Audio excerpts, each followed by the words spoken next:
À l'occasion de la sortie du premier tome de Boruto Tube Vortex, je vous propose de vous le faire gagner. Pour participer, c'est très simple. Tout d'abord, il faut être abonné à ma chaîne YouTube. Ensuite, il faudra suivre entièrement la vidéo sur la review du chapitre 13 de Boruto Tube Vortex, la liker, la partager, tout en mettant en commentaire que vous participez avec votre pseudo Discord. Le tirage au sort aura lieu lors d'un live pour désigner le vainqueur. Je compte sur vous pour participer, je vous souhaite bonne chance. Les amis, on se retrouve pour une toute nouvelle vidéo sur le chapitre 13 de Boruto Tube Vortex et aujourd'hui on va parler des informations officielles qui sont tombées en lien avec ce futur chapitre. Et je peux vous le dire d'entrée, ces informations vont vous hyper, puisque ça va parler de Boruto et ça va se concentrer sur un retour plus que probable. Le retour de Momoshiki qui pourrait faire face à Jorah. Je ne vais pas en dire plus, je vais vous laisser découvrir ces informations. Si vous souhaitez avoir encore plus d'enseignements, encore plus d'informations, bien sûr, vous pouvez me rejoindre sur mon serveur Discord, le lien est dans la description. Trêve de bavardage, on passe à ce qui nous intéresse avec les informations officielles de ce futur chapitre. On commence avec la preview à la fin du chapitre 12. Les compétences de sniper de Jorah sont redoutables. Qu'arrivera-t-il aux personnes ayant tenté de libérer Sasuke? En ce qui concerne la preview du V-Jump pour le chapitre 13, Konoha tombe, Boruto est pris au dépourvu, Jorah lui transperce la poitrine. Son immense pouvoir écrase le village et les ninjas s'apprêtent à mourir. Quelle sera l'issue du combat Boruto contre Jorah? Vous l'avez compris, ce chapitre 13 annonce du chaos. Konoha est au bord de l'extinction, les shinobi s'apprêtent à mourir face à la puissance infernale de Jorah, car souvenez-vous, à la fin du chapitre 12, on a Boruto qui a été transpercé, qui n'a pas été touché au niveau de ses points vitaux, mais Jorah l'a quand même salement amoché, il l'a one-shoté.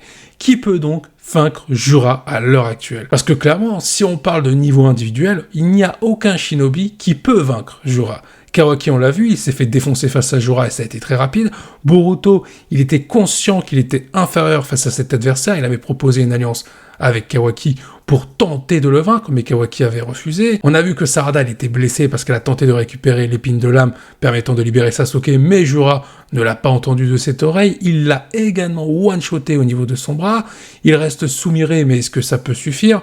Il y a bien entendu Mitsuki qui pourrait intervenir. Mitsuki qui pourrait arriver sur le champ de bataille pour sauver Boruto et s'opposer à Jorah. Ça pourrait amener aussi une collaboration Mitsuki et Kawaki et des tensions entre les deux, puisque Mitsuki est en train d'hésiter entre Kawaki et Boruto vis-à-vis de son soleil. Donc on peut avoir pas mal de scénarios qui pourraient se dérouler.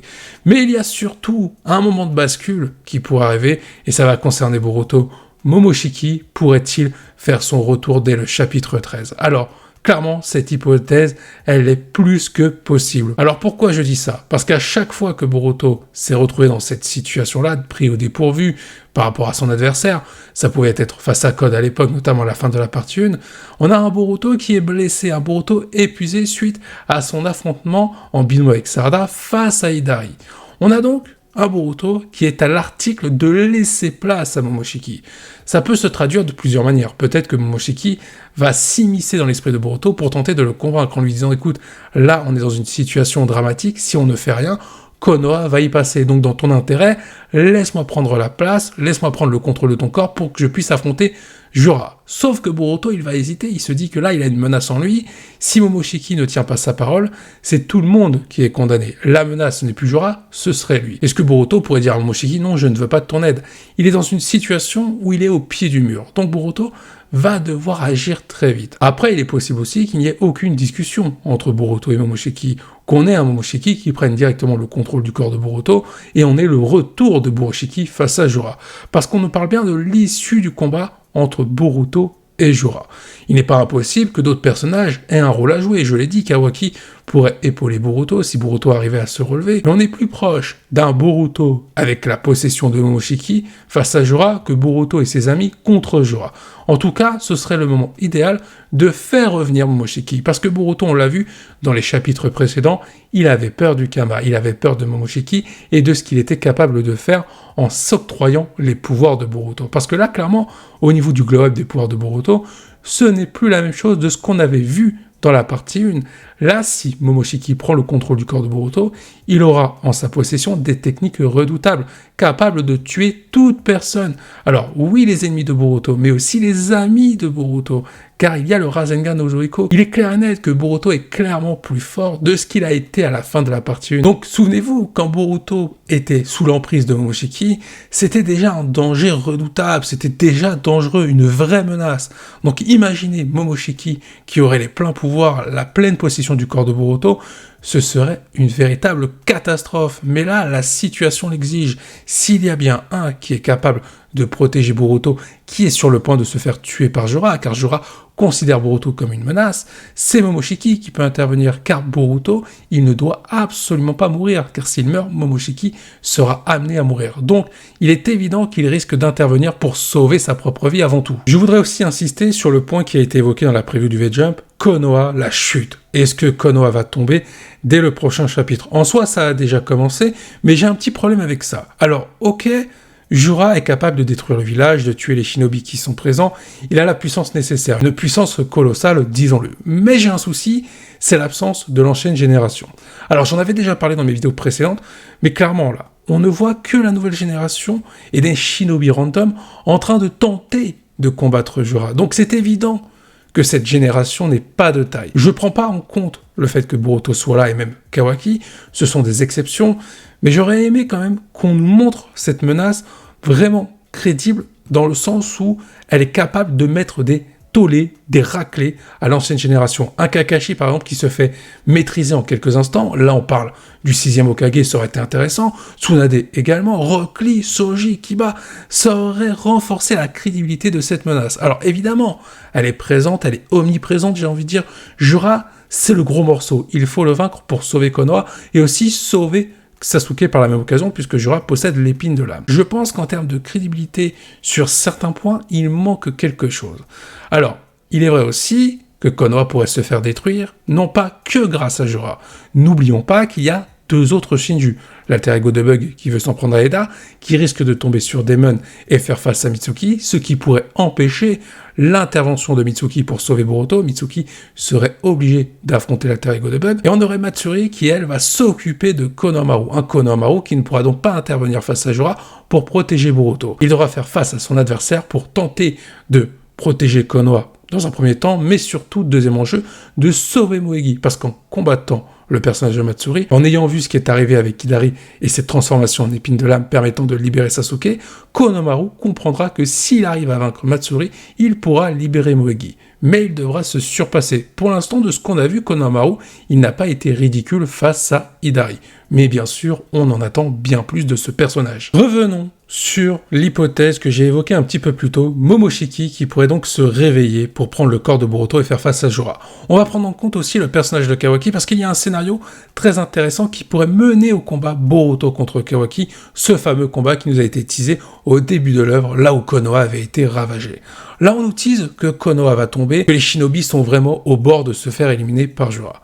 Prenons en compte que Kawaki pourrait faire une alliance avec Boruto, un Boruto diminué, pour tenter de vaincre Jorah. Sauf que là, Kawaki, il est face à une menace. Jorah, il est face à une deuxième menace, Boruto, qui a au fond de lui Momoshiki. Il n'est pas impossible qu'on ait 2 options qui s'offrent à Kawaki. Kawaki, il se dit que pour éliminer Boruto, il n'est pas de taille aujourd'hui, parce que Boruto est clairement plus fort que lui, sans utiliser le Kama. Donc imaginons Boruto avec le Kama, donc la puissance de Momoshiki. Kawaki, il est littéralement dans la mouise. Il n'est pas impossible que Kawaki propose à Jorah un marché. Il s'offre à lui, c'est-à-dire que Kawaki sera de la nourriture pour Jorah, mais à une condition, il l'aide à tuer Boruto, parce que Jorah a les moyens de tuer Boruto. Ça arrangerait les affaires de Kawaki, car souvenez-vous, à la fin de la partie 1, Kawaki, il a une idée claire, tuer Boruto, et ensuite il rendra la vie à Naruto et Hinata, puis il disparaîtra. Clairement, Kawaki, on est sur un scénario qui pourrait se dessiner comme ça. Kawaki qui décide de tuer Boruto et ensuite de se sacrifier en se livrant à Jorah après que leur deal ait été exécuté. L'autre hypothèse, ce serait que Kawaki vrille pendant l'association qu'il a avec Boruto face à Jorah. Donc il n'y a pas de trahison directement. On aurait un Kawaki qui s'associerait à Boruto pour tenter d'affronter Jorah et à un moment donné, Boruto verrait Momoshiki prendre le contrôle sur son corps. On aurait donc le retour de Buroshiki et Kawaki, ce serait beaucoup trop pour lui. Il comprendrait que Momoshiki est une plus grande menace. Peut-être qu'il se tromperait dans sa déduction. Ça se trouve, Momoshiki voudrait vraiment aider Boruto et non aller à l'encontre de Konoha et à l'encontre de Kawaki. Sauf que Kawaki, il ne ferait plus aucune distinction. Est-ce que Momoshiki serait un allié dans ces circonstances? Lui, il s'en fout. Peut-être que là, Kawaki irait vraiment à l'encontre de la protection de Konoha en s'en prenant à Boruto. On aurait aussi peut-être l'apport d'Amado qui boosterait Kawaki, ou alors Kawaki qui irait voir Amado en lui disant écoute, essaye de me booster le Kama pour que je sois capable d'affronter Boruto. Donc Boruto pourrait prendre un véritable revers avec un Kawaki qui se retournerait contre lui pendant que Jura est en train de s'en prendre à Konoha. Boruto serait donc obligé de s'opposer à Kawaki pendant que Konoha est en train de se faire détruire par les Shinju. Du coup, vous l'aurez compris, c'est ça qui amènerait au combat Boruto contre Kawaki. Le fait que Kawaki empêche Boruto de protéger Konoha, que Kawaki va vraiment à l'encontre de la vie de ses amis. Un Boruto qui va donc devoir prendre ses responsabilités en neutralisant Kawaki, car je ne pense pas qu'il voudra le tuer, mais un Boruto qui devra faire vite, car oui, il doit neutraliser Kawaki, mais surtout il doit protéger Konoha derrière, ou plutôt ce qu'il en reste. Donc à voir ce qu'il pourrait se passer, mais on est peut-être plus proche du combat Boruto-Kawaki qu'on le pense. C'est peut-être juste après cet arc. Après, il y a d'autres personnages qui pourraient avoir un rôle très important. Je l'ai dit, Amado pourrait aider Kawaki, mais il pourrait servir à autre chose. C'est aussi le cas pour Kashin Koji, qui pourrait épauler Boruto face à Jura. Il pourrait intervenir et peut-être sauver Boruto en lui permettant de s'enfuir. Après, il peut servir à autre chose. On pourrait très bien avoir une première rencontre, Kashin Koji, Amado, il aurait pu en profiter pour se glisser à Konoha et s'en prendre à Amado et lui demander des réponses sur ses origines, sur ses véritables motivations. On peut aussi avoir le retour de Code, qui pourrait sauver Boruto en allant contre Jura, mais surtout en étant contre Kawaki, parce que les deux personnages se détestent littéralement. On aurait du coup un début de rédemption de Code, avec de l'autre côté en opposition un Kawaki qui brille encore plus, un Kawaki qui pourrait tuer Code alors que celui-ci était en train de sauver Konoha en protégeant Boruto. Pourquoi pas? Il y a tellement de scénarios qui pourraient arriver. Je vous invite à donner votre avis en commentaire. Quelles sont vos théories? Je vous dis à la prochaine. Portez-vous bien et n'oubliez pas que la volonté du KT soit avec vous. Avant de partir, n'oubliez pas de me soutenir en likant et en partageant cette vidéo. Je compte sur vous.